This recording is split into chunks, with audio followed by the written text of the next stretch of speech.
6월 4일 목요일 울림이 있는 낭독 프리지아 향입니다. 오늘은 타이탄의 도구들 중 모든 길은 스스로 열린다 편입니다. 로버트 로드리게즈는 영화감독이자 각본가, 제작자, 촬영감독, 편집자, 뮤지션이다. 기존의 장르를 완전히 뒤엎은 혁신적인 케이블 방송 네트워크인 LA 네트워크의 설립자이기자 회장이기도 하다.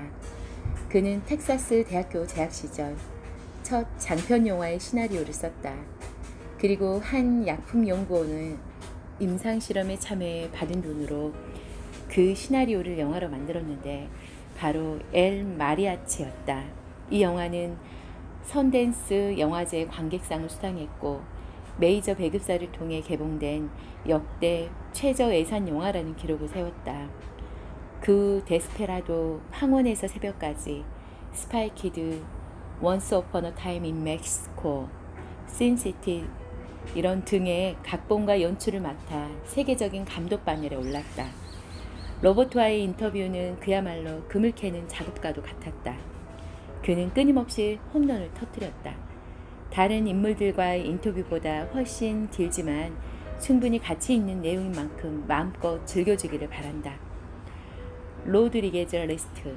영화판에는 로드리게즈 리스트라는 말이 있다. 이는 로버트가 엘 마리아치를 만들 때 탄생했다. 활용할 수 있는 모든 자산을 적어놓은 다음 그 리스트에 맞춰 영화를 만드는 것을 의미한다. 그의 이야기는 이렇게 시작된다. 나는 내가 가진 것들을 모두 살펴보았다. 친구 카를로스가 멕시코에 목장을 갖고 있었다. 악당이 숨어 있을 만한 장소로 딱이었다. 카를로스의 사촌은 술집 주인이었다. 술집은 을의 첫 싸움이 펼쳐지는 장소 아닌가. 나쁜 남자들이 모이는 곳이니까. 그의 또 다른 사촌은 버스 한 대를 소유하고 있었다. 그래서 버스에서 벌어지는 액션을 영화 중간에 삽입했다. 그에게는 핏불 테리어도 있었다. 그래서 그 개도 출연시켰다. 나의 또 다른 친구는 야생에서 우연히 잡은 거북이를 키우고 있었다. 거북이도 출연할 수 있게 시나리오를 수정했다. 촬영을 위해 동물을 다루는 전문가를 따로 섭외한 것처럼 보이면 영화의 가치가 올라간다.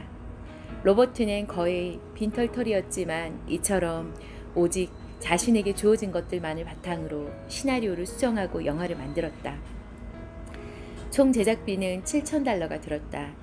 그는 이 영화를 $70,000만 주면 언제든 팔아치울 생각이었다. 그런데 뜻밖에도 컬럼비아 영화사가 배급권을 사들여 개봉했고 급기야 선댄스 영화제에서 상까지 받았다. 그는 수상식장에서 이렇게 말했다. 아마도 내년에는 출품작이 더 늘어날 겁니다. 이렇게 제작비도 스텝도 없이 찍은 영화가 상을 받았다는 걸 알면 너도 나도 카메라를 들고 세상에 뛰어들 테니까요. 정말로 그 이듬해 선댄스 영화제의 출품작들은 본물 터지듯 늘어났다. 로드리게즈 리스트는 저예산 영화라는 새로운 패러다임을 만들어냈다. 한계 안에는 자유가 들어있다. 로버트와 아무도 엘 마리치아를 보지 않을 것이라고 생각했다. 로버트는 아무도 엘 마리아치를 보지 않을 것이라고 생각했다. 정말로 시험 삼아 찍은 영화였으니까. 스페인어 시장에 팔 수 있는 두세 편의 영화를 만들어 돈을 모은 다음 영어로 된 진짜 첫 영화를 만들려고 했다. 그는 자신의 첫 작품에 대해 전혀 깊이 생각하지 않았다. 누군가에게 보여줄 생각이었다면 완전히 다른 영화가 되었을 것이다. 영화제에 출품할 줄 알았다면 10배는 더 시간을 들였을 것이고 어떻게든 제작비를 빌려서 완성도를 높였을 것이다. 잡음이 심한 카메라 때문에 동시 녹음이 불가능한 일도 일어나지 않았을 것이다. 메이저 영화사에서 배급할 줄 알았더라면 더 화려한 의상, 더 좋은 촬영 도구, 더 많은 스텝을 고용해 진짜 더 멋진 영화를 만들었을 것이다.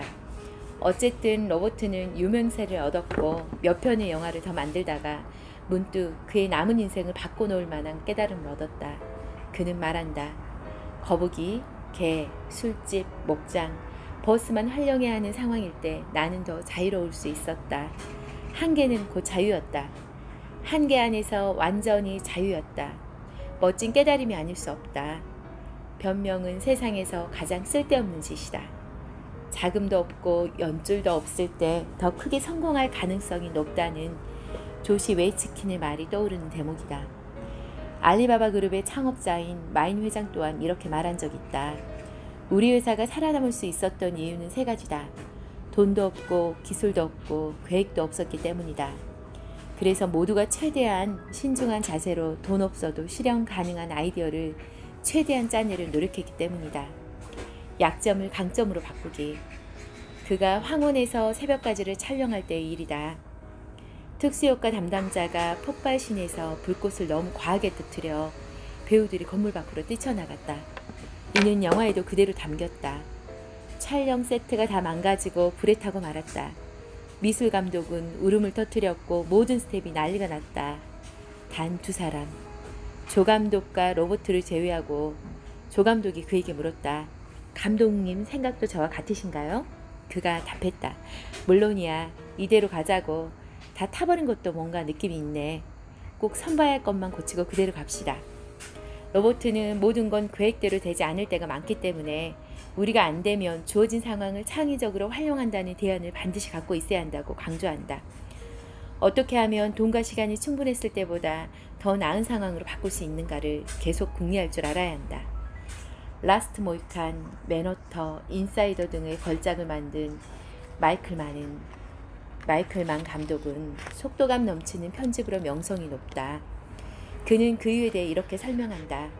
내가 뛰어나서가 아니다. 특수효과팀을 고용하지 못한 영화에서 유독 그런 평가들이 나온다. 그러니까 돈도 시간도 없어서 편집도 거의 내가 해야 하고 배우에게 케첩도 내가 뿌려야 할 때 평단과 관객들의 찬사 때문에 나는 무조건 영화를 그런 식으로 만들고 있다.